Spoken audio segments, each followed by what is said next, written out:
और समाज के विकास की ओर ध्यान नहीं देते। तो भामाशाहों की भी उतनी ही जिम्मेदारी है कि वो इस बात का ध्यान रखें कि पैसे का सदुपयोग होना चाहिए, विकास में लगना चाहिए।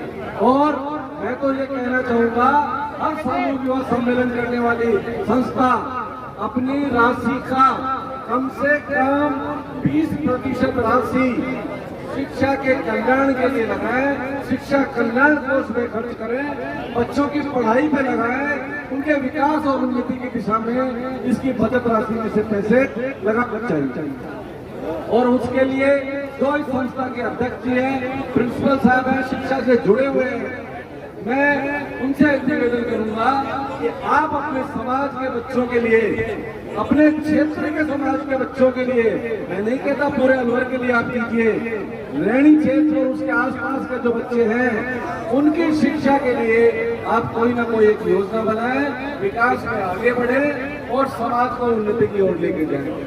मैं बंधुओं, आज हम सब लोग बड़ी संख्या में यहाँ एकत्रित हैं।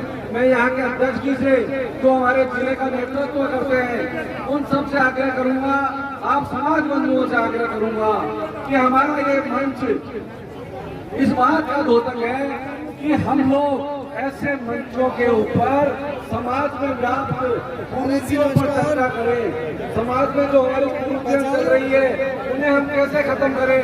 हम देखते हैं कि आज मृत्यु भोज के बारे में पैरावनियों की प्रथा है और अन्य टाइम पर रंगोज के नाम पर पैरावनियों की प्रथा है और कई ऐसी कुरीतियां हैं जो समाज को विकास की ओर नहीं लेके जा रही है।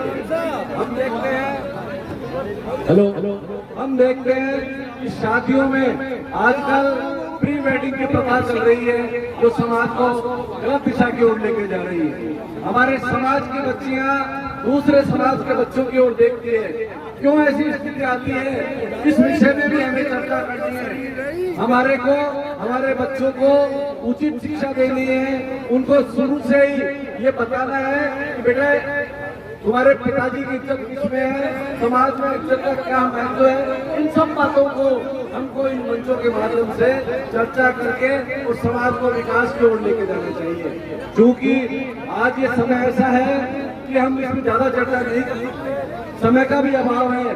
लेकिन मैं आपको बता देना चाहता हूँ कि हमको जिस तरह ये सामूहिक विवाह सम्मेलन हमने किया, इसी तरीके से सामाजिक विकास का भी एक सम्मेलन हमको करना चाहिए। और वहाँ पर 4-6 घंटे तक हम केवल और केवल सामाजिक उत्थान, सामाजिक विकास और शिक्षा के ऊपर चर्चा करनी चाहिए।